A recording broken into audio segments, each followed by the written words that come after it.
ದೇವರ ಪವಿತ್ರ ನಾಮಕ್ಕೆ ಮಹಿಮೆಯಾಗಲಿ. ಈ ದಿನ ಪ್ರಪಂಚದಲ್ಲಿರುವ ಎಲ್ಲ ಕ್ರೈಸ್ತರು ಯೇಸುಕ್ರಿಸ್ತನ ಶಿಲುಬೆಯ ಮರಣದ ನೆನಪನ್ನು ಧ್ಯಾನ ಮಾಡುವ ದಿನವಾಗಿದೆ. ಈ ಹೊತ್ತಿನ ಧ್ಯಾನಕ್ಕಾಗಿ ಆರಿಸಿಕೊಂಡ ಸತ್ಯವೇದ ಭಾಗವು ಯೆಶಾಯನ ಪ್ರವಾದನೆ ಗ್ರಂಥ 53ನೇ ಅಧ್ಯಾಯ ಮತ್ತು 1 ಪೇತ್ರ 1ನೇ ಅಧ್ಯಾಯ 1ರಿಂದ 25 ತನಕ ಇರುವ ವಚನಗಳಾಗಿದ್ದೇವೆ. ಪ್ರವಾದಿಗಳ ಮೂಲಕ ಮಾತನಾಡಿರುವ ಸಂಗತಿಯನ್ನು ಯೇಸುಸ್ವಾಮಿಯ ಮೂಲಕವಾಗಿ ಈ ಲೋಕದಲ್ಲಿ ತಂದಿರುವ ಸರ್ವಶಕ್ತನಾದ ದೇವರನ್ನು ನಾವು ಕಂಡುಕೊಳ್ಳುತ್ತೇವೆ.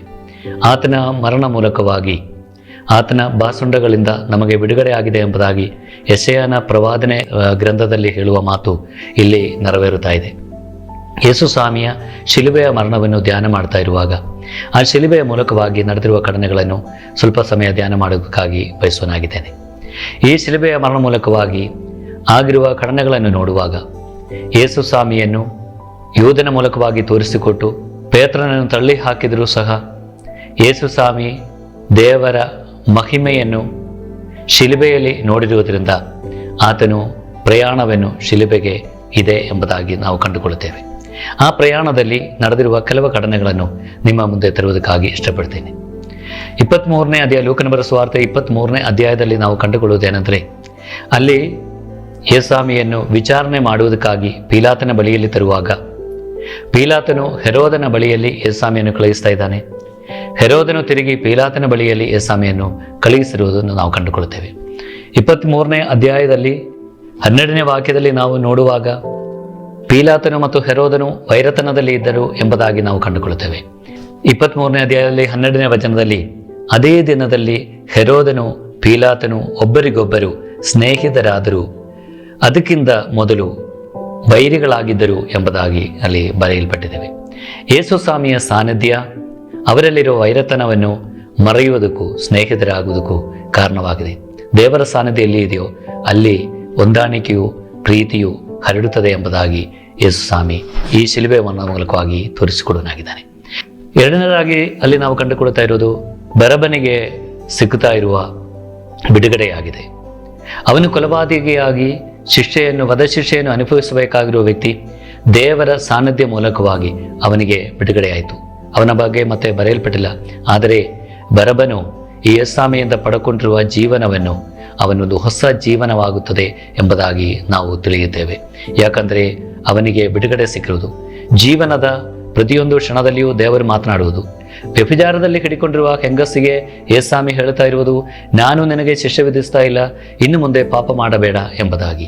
ಇದೇ ಅನುಭವದಿಂದ ಬರಬ್ಬನು ಜೀವನ ಮಾಡಿರಬಹುದು ಎಂಬುದಾಗಿ ನಾವು ಚಿಂತೆ ಮಾಡ್ತೇವೆ. ಯಾಕಂದರೆ ಅವನ ಜೀವನ ಕೊನೆಗೊಳ್ಳುವ ಸಮಯದಲ್ಲಿ ಯೇಸುಸ್ವಾಮಿಯ ಮೂಲಕವಾಗಿ ಅವನಿಗೂ ಬಿಡುಗಡೆಯಾಯಿತು ಎಂಬುದಾಗಿ ನಾವು ಕಂಡುಕೊಳ್ಳುತ್ತೇವೆ. ಮೂರನೇದಾಗಿ ನಾವು ನೋಡ್ತಾ ಇರುವಾಗ ಶಿಲುಬೆಯಲ್ಲಿ ತೂಗಿರುವ ಇಬ್ಬರು ಕಳ್ಳರು. ಈ ಇಬ್ಬರು ಕಳ್ಳರಲ್ಲಿ ಒಬ್ಬನು ಹೇಳ್ತಾ ಇರುವುದೇನೆಂದರೆ, ನೀನು ನಿನ್ನನ್ನು ರಕ್ಷಿಸಿಕೋ, ನಮ್ಮನ್ನು ರಕ್ಷಿಸು ಎಂಬುದಾಗಿ. ಆವಾಗ ಇನ್ನೊಬ್ಬ ಕಳ್ಳನು ಹೇಳ್ತಾ ಇರುವುದೇನೆಂದರೆ, ನೋಡು, ಅವನೇನು ಮಾಡಲೇ ಇಲ್ಲ, ಸಮ ಶಿಕ್ಷಾವಿಧಿಯಲ್ಲಿ ಆದರೂ ಸಹ ನೀನು ಯಾಕೆ ತಾಳ್ಮೆಯಿಂದ ವರ್ತಿಸ್ತಾ ಇಲ್ಲ ಎಂಬುದಾಗಿ ಆ ಕಳ್ಳನಿಗೆ ಎಚ್ಚರಿಸ್ತಾ ಇರುವ ಇನ್ನೊಬ್ಬ ಕಳ್ಳನನ್ನು ನಾವು ಕಂಡುಕೊಳ್ಳುತ್ತೇವೆ. ಇದು ನಮಗೆ ತೋರಿಸಿಕೊಡ್ತಾ ಇರುವುದೇನೆಂದರೆ, ದೇವರನ್ನು ತಿಳಿಯೋದಕ್ಕಾಗಿ ಕೊನೆಯ ಕ್ಷಣದಲ್ಲಿಯೂ ದೇವರ ಅವಕಾಶವನ್ನು ಕೊಡುವನಾಗಿದ್ದಾನೆ. ಅವರಿಬ್ಬರಲ್ಲಿ ಒಬ್ಬನು ಸ್ವೀಕಾರ ಮಾಡ್ತಾ ಇದ್ದಾನೆ, ಒಬ್ಬನು ತಿರಸ್ಕಾರ ಮಾಡ್ತಾ ಇದ್ದಾನೆ. ಪ್ರಿಯರೇ, ಪ್ರತಿಯೊಂದು ಮನುಷ್ಯನ ಜೀವನದಲ್ಲಿಯೂ ದೇವರು ತೋರಿಸಿಕೊಡುತ್ತಾ ಇರುವುದು ಇದಾಗಿದೆ. 2 ದಾರಿ ನಮ್ಮ ಮುಂದೆ ಇದೆ, 2 ಫಲಗಳಿದೆ. ದೇವರು ತೋರಿಸಿಕೊಡೋ ಇಕ್ಕಟ್ಟಾಗಿರುವ ದಾರಿ, ಅಗಲವಾಗಿರುವ ದಾರಿ. ಯಾವ ದಾರಿಸಿಕೊಳ್ತಾ ಇದೆಯೋ ಅದು ನಮಗೆ ಬಿಟ್ಟಿರುವುದಾಗಿದೆ ಎಂಬುದಾಗಿ ನಾವು ತಿಳಿದುಕೊಳ್ತೇವೆ. ಇಲ್ಲಿ ಇಬ್ಬರು ಕಳ್ಳರ ಮಧ್ಯದಲ್ಲಿರುವ ಯೇಸುಸ್ವಾಮಿಯನ್ನು ತಿಳಿಯುವುದಕ್ಕೆ ಒಬ್ಬ ಕಳ್ಳನಿಗೆ ಸಾಧ್ಯವಾಯಿತು, ಇನ್ನೊಬ್ಬ ಕಳ್ಳನಿಗೆ ಸಾಧ್ಯವಾಗಲಿಲ್ಲ. ಇದು ನಾವು ಸಮಾಜದಲ್ಲಿ ಕಂಡುಕೊಳ್ತಾ ಇರುವ ಒಂದು ಸಂಗತಿಯಾಗಿದೆ. ಯಾಕಂದರೆ ದೇವರನ್ನು ಅರ್ಥ ಮಾಡಿಕೊಳ್ಳುವುದಕ್ಕೆ ಸರ್ವಶಕ್ತನಾದ ದೇವರು ಅವಕಾಶವನ್ನು ಕೊನೆಯ ಕ್ಷಣ ತನಕ ಕೊಡುವನಾಗಿದ್ದಾನೆ ಎಂಬುದಾಗಿ. ಸಾಯುವ ಸಮಯದಲ್ಲಿಯೂ ಆ ಕಳ್ಳನು ಹೇಳ್ತಾ ಇರುವುದು, ನೀನು ಪರದೀಸೆಯಲ್ಲಿರುವಾಗ ನನ್ನನ್ನು ನೆನಪು ಮಾಡಿಕೋ ಎಂಬುದಾಗಿ. ಪ್ರಿಯರೇ, ನಮಗೆ ಒಂದು ಅವಕಾಶವನ್ನು ದೇವರು ಕೊನೆಯ ತನಕ ಕೊಡುವನಾಗಿದ್ದಾನೆ ಎಂಬುದಾಗಿರುವುದು ಅಸುಲಭವಾಗಿರುವ ಒಂದು ಕ್ಷಣವಾಗಿದೆ. ಇದು ನಮಗೆ ದೊರಕುವುದಿಲ್ಲ ಕೆಲವೊಮ್ಮೆ, ಆದರೆ ದೊರಕುವ ಸಮಯದಲ್ಲಿ ನಮಗೆ ಸ್ವೀಕಾರ ಮಾಡೋದಕ್ಕೆ ಸಾಧ್ಯವಾಗ್ತಾ ಇದೆ ಎಂಬುದಾಗಿ ನಮ್ಮನ್ನೇ ಶೋಧನೆ ಮಾಡಬೇಕು. ಇಲ್ಲಿ ನಾವು ನೋಡ್ತಾ ಇರುವುದೇನೆಂದರೆ, 1 ಪೇತ್ರನ 1ನೇ ಅಧ್ಯಾಯದಲ್ಲಿ ದೇವರ ವಚನ ಹೇಳ್ತಾ ಇರುವುದೇನೆಂದರೆ, ನಾನು ಪವಿತ್ರನಾಗಿರುವುದರಿಂದ ನೀವು ಪವಿತ್ರರಾಗಿರಿ. ಇದೇ ದೇವರು ಬಯಸ್ತಾ ಇರುವುದು. ಶಿಲುಬೆಯ ಮರಣ ಮೂಲಕವಾಗಿಯೇ ಪವಿತ್ರತೆಯಲ್ಲಿ ನಮಗೆ ಪ್ರವೇಶನೆ ಮಾಡುವುದಕ್ಕೆ ಸಾಧ್ಯ. ನಮಗೆ ಗೋಧಿ ಕಾಳು ಸುಮ್ಮನೆ ಇದ್ದರೆ ಅದೇನು ಪ್ರಯೋಜನ ಇಲ್ಲ ಎಂಬುದಾಗಿ. ಅದು ನೆಲದಲ್ಲಿ ಬಿದ್ದು ಸತ್ತರೆ ಮಾತ್ರ ಫಲ ಕೊಡುವುದಕ್ಕೆ ಸಾಧ್ಯ ಎಂಬುದಾಗಿ. ಸುಮ್ಮನೆ ಇದ್ದರೆ ತುಕ್ಕು ಹಿಡಿದು ಹೋಗೋದೇ ಹೊರತು ಏನು ಪ್ರಯೋಜನ ಇಲ್ಲ. ಅದರಿಂದ ಯಾವುದೇ ವಸ್ತುವಾಗಲಿ ಈ ಲೋಕದಲ್ಲಿ ಸಾಯಲೇಬೇಕು, ಅದು ಹೊಸದಾಗಿ ಹುಟ್ಟುವುದಕ್ಕಾಗಿ. ಈ ಲೋಕದಲ್ಲಿ ಇರುವ ಜೀವನ, ನಮ್ಮ ಜೀವನದಲ್ಲಿ ಕಷ್ಟಗಳು ಸಮಸ್ಯೆಗಳು ಬಂದರೂ ಸಹ ದೇವರೊಂದಿಗೆ ಸಾಯುವಾಗ ಅದಕ್ಕೆ ಒಂದು ನೂತನ ಸ್ವಭಾವ ನಮಗೆ ಸಿಗುತ್ತದೆ ಎಂಬುದಾಗಿ ಯೇಸು ಸ್ವಾಮಿಯ ಶಿಲುಬೆ ನಮಗೆ ತೋರಿಸಿಕೊಡಲಾಗಿದೆ. Turn to God, turn away from sin ಎಂಬುದಾಗಿ ನಾವು ಕೇಳಿದ್ದೇವೆ. ದೇವರಲ್ಲಿ ನಾವು ತಿರುಗುವಾಗ ಪಾಪದಿಂದ ತಿರುಗಬೇಕು ಎಂಬುದಾಗಿ. ಪಾಪದಿಂದ ತಿರುಗಿದರೆ ಮಾತ್ರ ದೇವರ ಕಡೆಗೆ ತಿರುಗುವುದಕ್ಕೆ ನಮಗೆ ಸಾಧ್ಯ. ಅದು ನಾವು ಎಂದಿಗೂ ಮರೆಯಬಾರದು. ಪವಿತ್ರರಾಗಿ ಜೀವನ ಮಾಡುವುದಕ್ಕಾಗಿಯೇ ದೇವರ ವಚನ ನಮಗೆ ಕೊಟ್ಟಿರುವುದು.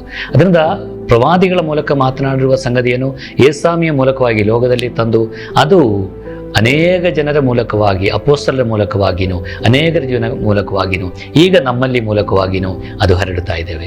ಪ್ರಿಯರೇ, ನಾವು ತಿಳಿದುಕೊಳ್ಳಬೇಕು, ಪವಿತ್ರನಾದ ದೇವರು ನಮ್ಮ ಮೂಲಕವಾಗಿ ಬದುಕುವನಾಗಿದ್ದಾನೆ, ನಮ್ಮ ಮೂಲಕವಾಗಿ ಬದುಕುವ. ಅದರಿಂದ ಪೇತ್ರನ ಪುಸ್ತಕದಲ್ಲಿ ಬರೆದಿರುವ ಹಾಗೆ, ನಾನು ಪವಿತ್ರರಾಗಿರುವ ಹಾಗೆ ನೀನು ಪವಿತ್ರರಾಗಿರಿ ಎಂಬುದಾಗಿ. ಆ ವಚನಕ್ಕೆ ಎಂದಿಗೂ ಬದಲಾವಣೆ ಇಲ್ಲ ಎಂಬುದಾಗಿ ಆ ಪೇತ್ರನ ಮೊದಲನೇ ಅಧ್ಯಾಯ ಮುಗಿಸ್ತಾ ಇರುವಾಗ ಹೇಳ್ತಾ ಇರುವ ಮಾತು. ಆ ವಾಕ್ಯಕ್ಕೆ ಎಂದಿಗೂ ಬದಲಾವಣೆ ಇಲ್ಲ. ದೇವರ ವಚನಕ್ಕೆ ಬದಲಾವಣೆ ಇಲ್ಲ ಪ್ರಿಯರೇ. ದೇವರ ವಚನ ಬಲಪಡಿಸುವುದಾಗಿದೆ, ನೂತನಪಡಿಸುವುದಾಗಿದೆ, ನಮ್ಮನ್ನು ಶುದ್ಧಿಗೊಳಿಸುವುದಾಗಿದೆ. ಅದರಿಂದ ದೇವರ ವಚನದಿಂದ ನಾವು ಜೀವಿಸಬೇಕು. ಎರಡು ದಾರಿ ನಮ್ಮ ಮುಂದೆ ಇದೆ. ಯಾವ ದಾರಿ ಸಿಗೊಳ್ತಾ ಇದೆಯೋ ಅದು ನಮಗೆ ಬಿಟ್ಟಿರೋದಾಗಿದೆ. ಅದರಿಂದ ಈ ಉಪವಾಸ ದಿನಮಾನಗಳಲ್ಲಿ ದೇವರ ಸನ್ನಿಧಿಯಲ್ಲಿ ಬಂದಿರುವಾಗ, ಈ ಉಪವಾಸ ದಿನಮಾನಗಳ ಕೊನೆಯ ದಿನಮಾನಗಳಿಗೆ ನಾವು ಬಂದಿರುವಾಗ ಒಂದು ತೀರ್ಮಾನ ತಗೊಳ್ಳೋಣ. ದೇವರಿಗಾಗಿ ಜೀವಿಸೋಣ, ದೇವರ ಮಾರ್ಗವನ್ನು ಆರಿಸಿಕೊಳ್ಳೋಣ, ದೇವರ ದಾರಿಯಲ್ಲಿ ನಡೆಯೋಣ, ದೇವರ ಮಕ್ಕಳಾಗಿ ಮುಂದೆ ಜೀವಿಸಿ ದೇವರ ಪರಿಶುದ್ಧಿಯಲ್ಲಿ ಜೀವನ ಮಾಡಿ ಉದ್ಧಾನ ಹೊಂದಿರುವ ಯೇಸುಸ್ವಾಮಿಯೊಂದಿಗೆ ಪುನರುದ್ಧಾನ ಜೀವನ ನಡೆಸುವುದಕ್ಕಾಗಿ ಸರ್ವಶಕ್ತನಾದ ದೇವರು ನಮ್ಮೆಲ್ಲರನ್ನು ಆಶೀರ್ವದಿಸಲಿ. ಆಮೆನ್.